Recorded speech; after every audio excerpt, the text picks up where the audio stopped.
Bon, dans cette nouvelle vidéo où je tente un nouvel angle de vue, à l'inverse que de l'autre, normalement je ne suis pas à contre-jour, je vais faire une vidéo cette fois un peu plus improvisée. Et je vais faire ça sur chaque partie du DSCG UE4 pour réussir chacune des parties. D'abord, avant qu'on commence là-dessus, je vais juste repréciser quelque chose sur ma dernière vidéo pour clarifier les choses. Quand je disais lire votre cours chaque jour, par exemple de la page 1 à 3 et le lendemain 4 à 6, c'est lire la page 1 à 3 et le lendemain la page 4 à 6. Ça, c'est juste pour préciser, c'est pas relire le lendemain de la page 1 à 6 et le lendemain de 1 à 9, etc. Voilà, je précise ça. Et pour l'apprentissage du cours, c'est quand je dis apprendre la page 1 et le lendemain la page 2, c'est pareil. C'est-à-dire que le lundi, je prends la page 1 en la lisant, en essayant de mémoriser, etc., en essayant de retenir les définitions principales. Je relis 3-4 fois le soir avant de me coucher dans une routine qui est clairement établie. Et le lendemain, j'apprends la page 2 de la même manière. Et juste avant d'apprendre la page 2, je relis au moins la page 1 de la veille et j'essaie de la réciter pour voir ce que j'ai retenu de la veille. Ça, c'était juste pour préciser, pour clarifier un peu plus ce que je disais dans mon ancienne vidéo sur la planification de l'ensemble du DSCG jusqu'à la fin, puisqu'en fait, cette vidéo, elle est centrale en fait. C'est vraiment la vidéo qui compte le plus, puisque c'est elle qui vous permet de ne pas stresser, de ne pas angoisser, parce que vous avez un plan d'action qui est jusqu'à l'échéance prévu à l'avance, les exos, la lecture, l'apprentissage. Et je me rends compte, effectivement, que ce plan, il est difficilement adapté à quelqu'un qui est encore en entreprise, qui est encore au cabinet. Parce que ce plan, pour l'exécuter chaque jour comme il faut y consacrer 2, 3, 4 heures parfois. Et moi, le premier, quand je le faisais, euh, j'avais la chance d'être à la BU, donc de septembre à l'échéance, et juste avant, j'étais en cabinet, mais j'avais quand même le temps. Mais il fallait quand même que j'y consacre, quand j'étais à la BU notamment, à un mois et demi de l'échéance, il fallait que j'y passe du matin à 8 heures jusqu'à en général midi 13 heures. Donc c'était un peu costaud. Donc je me suis dit, ok, je vais essayer d'inventer, je vais essayer de méditer un peu. Comment je pourrais accélérer le processus de réussite, notamment du DSCG UE4. L'UE1, j'en ferai une vidéo entière sur l'ensemble du comment le réussir.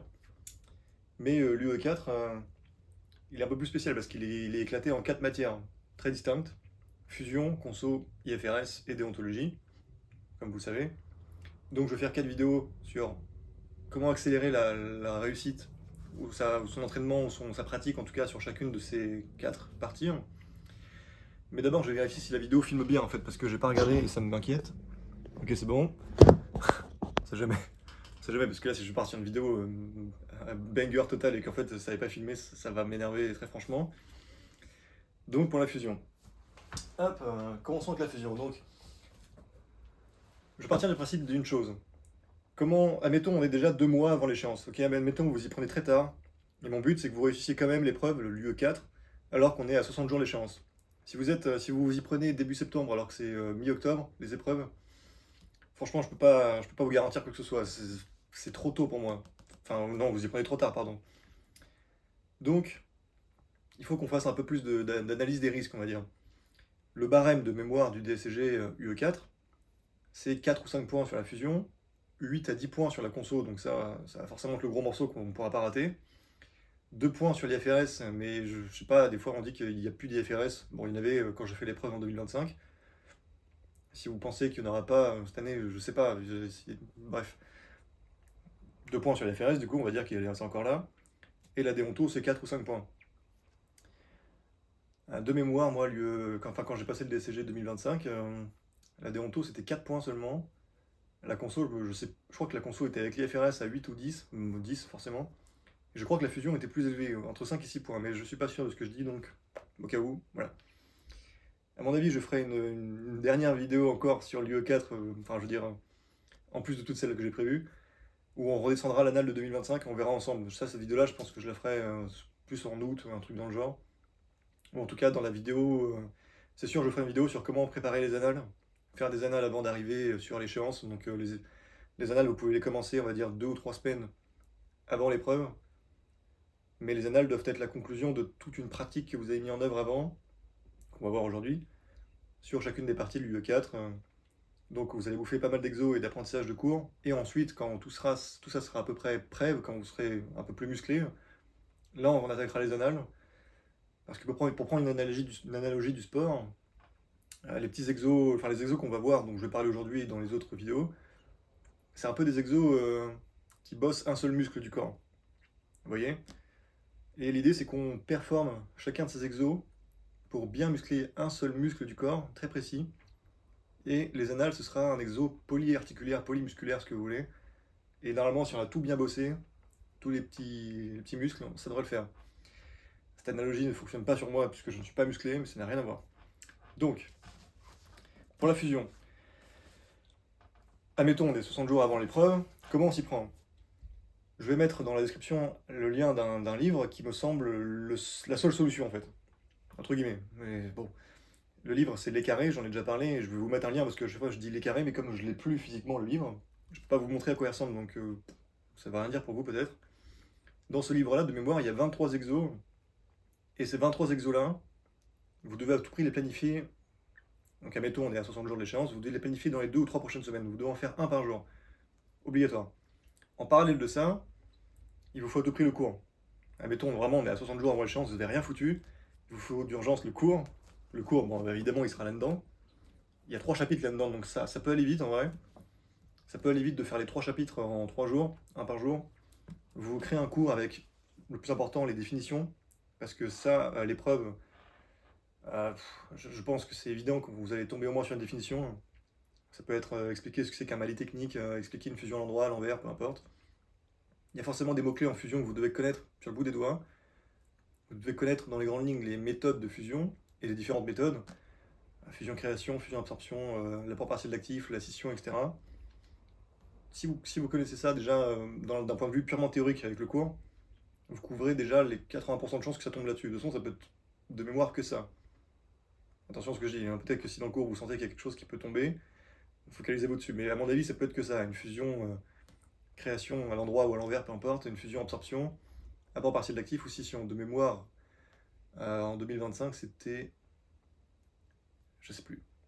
Pour moi, c'est. En fait, alors, 2025, c'était un peu spécial. Parce que si je fais.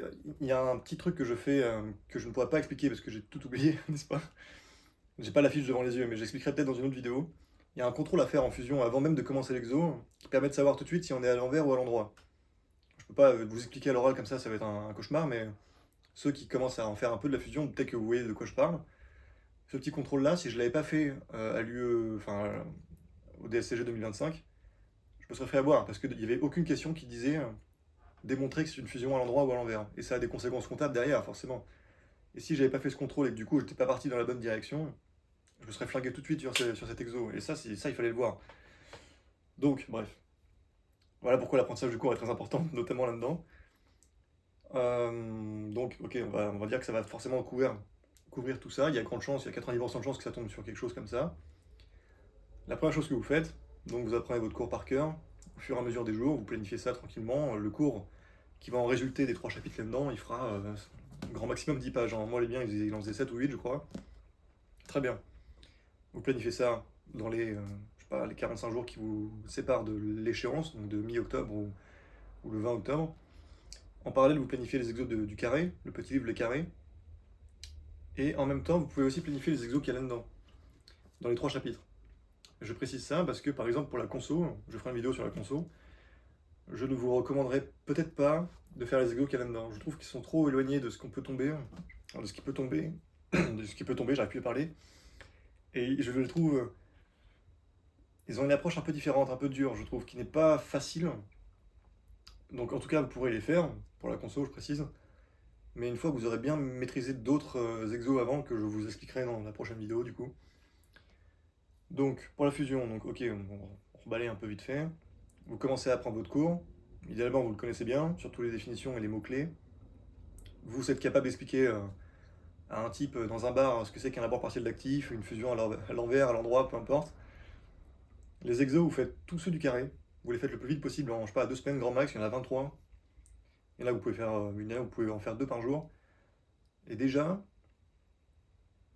comment dire, idéalement, notez sur votre Excel, sur un Excel, notez les exos que vous avez ratés et vous allez les refaire une deuxième fois, voire vous les refaites le lendemain, voire vous les refaites tous les jours jusqu'à ce que ça rentre. Parce que si vous les maîtrisez entre guillemets par cœur, pour moi vous êtes déjà, en les maîtrisant par cœur, vous allez comprendre la logique. Parce que la fusion c'est une sorte de logique aussi, une sorte de langue à connaître, à apprendre, comme la conso qui est beaucoup plus dure. Mais une fois que vous avez commencé à comprendre la logique à force de rebouffer les mêmes exos, vous allez devenir déjà vraiment plus chaud. Et en parallèle, vous pouvez commencer à faire ceux qui sont là-dedans. Il y en a peut-être il y en a 3 dans le chapitre 1 de mémoire, il y en a peut-être 6 ou 7 dans le chapitre 2 et 8 ou 9 dans le chapitre 3. Vous pouvez les planifier ceux-là, en parallèle du temps qui passe. Ça va rien dire ce que je viens de dire. Et normalement, à force de les bouffer, à force d'en faire et à force de les maîtriser, vraiment garder que ceux-là, que ceux du carré et ceux-là en bonus, normalement, quand on va commencer les annales 2 semaines avant l'épreuve, c'est bon, vous êtes prêts, vous êtes fort. Franchement. Et du coup, je suis en train de penser que j'ai peut-être pas fini ma phrase de tout à l'heure. Dans ce que je voulais dire par rapport au barème de l'épreuve, c'est que la conso a fait 8 à 10 points sur l'épreuve. Donc dans le travail qu'on va y consacrer dans les heures d'entraînement, c'est évident que la conso va bouffer le plus d'heures. Du coup, j'avais calculé très précisément en fonction du barème, en fonction de mon ressenti de chaque matière, il fallait que je consacre 15% de mon temps à la fusion. Vous pouvez faire pareil éventuellement. 20% à la déontologie. Parce que la déonto, même si c'est pas dur, il faut quand même l'apprendre par cœur. Il va falloir bouffer pas mal d'exos aussi, mais qui sont pas très longs en général, ça va assez vite. Mais surtout, la déontologie, ça peut être des points faciles à récupérer à l'épreuve. Et ça, on peut pas le négliger, ça. L'IFRS, ce sera même pas 10% de votre temps. Et la conso, évidemment, ça va être le gros morceau qu'on pourra pas rater. C'est impossible de faire l'impasse dessus. C'est injouable. Vous allez devoir être obligé de devenir un champion du monde de conso. Et en vrai, ça va se faire. Ne vous inquiétez pas. Ça peut se faire. Si on a les bonnes manières, les bonnes pratiques, la bonne direction. Mais ça, je le ferai dans la deuxième vidéo. Je l'expliquerai dans la deuxième vidéo. Je vous assure que la conso peut devenir bon. Bref, en tout cas, pour la fusion, voilà ce que je vous recommande. Donc, admettons, voilà, pour récapituler rapidos, on est 60 jours avant l'épreuve. Les 2 semaines avant l'épreuve, on les garde pour faire les annales et refaire les exos qu'on aurait ratés ou qu'on aurait vraiment encore du mal. On met ça de côté, donc il nous reste 45 jours de disponible. En 45 jours, on peut largement apprendre par cœur 7 à 8 pages de cours, enfin par cœur, comprendre, bien maîtriser et bien connaître les définitions. 45 jours, c'est jouable. Les exos, il y en a 23 dans le livre, les carrés, il faut les faire le plus vite possible, entre guillemets, en 2 semaines. Idéalement, après que votre cours soit prêt. Donc vous faites votre cours il peut se faire en 3-4 jours, hein, franchement, 3-4 jours c'est plié le cours. Vous commencez à l'apprendre, en même temps vous commencez les exos du carré, vous faites ça en 1 semaine et demie, 2 semaines. Vous refaites les exos que vous avez ratés, hein, ceux qui vous posent vraiment problème, et aussi ceux qui sont entre guillemets les plus complets, parce que bon, les premiers exos de chaque livre, peu importe le livre, c'est souvent des petits trucs. Et les gros exos des fins de livre, ils sont souvent un peu plus costauds, un peu plus. Il faut naviguer dans un peu plus je sais pas comment dire, de concepts. Et voilà. Et en parallèle, vers la fin de si vous reste 1 à 2 semaines avant de commencer les annales, vous faites ceux qui sont là-dedans. Essayez aussi de bien maîtriser ceux qui sont là-dedans. Il y en a qui sont complets, qui sont vraiment efficaces et utiles, on va dire, surtout. C'est plus important. Ici, ils sont utiles et ils ressemblent vraiment à ce qui peut tomber à l'épreuve du DSCG, c'est-à-dire un exo complet. Bref, c'est ce qu'il faut. Voilà. C'est la meilleure approche que je peux vous conseiller. Et de mémoire, pour l'épreuve de fusion, si je devais faire un pronostic personnel, je dirais que vous aurez 5 à 6 questions. D'ailleurs, cet exo-là, vous y passez à peu près 1h15 hein, l'épreuve, pas plus. Le gros doit être pour la conso. Le reste pour la déonto, où il va falloir prévoir un peu de temps pour écrire, parce que ça va être un peu long. Et en dernier, l'IFRS, ok. Pour la fusion, moi je conseille d'y consacrer 1h à 1h15 le jour J. Et mon pronostic personnel sur ce qui pourrait tomber. Souvent, dans les premières questions, on vous demande un peu ce que c'est que on vous demande une définition, en général. En général, de mémoire, vraiment. De toute façon, quand vous allez faire plein, putain, quand vous allez faire plein d'annales, vous allez vite voir ce qui tombe de manière récurrente. Et bref, en général, les définitions qui tombent en tout premier. Voilà, expliquer ce que c'est qu'un apport partiel d'actif. Ou alors on vous dit de qualifier l'opération.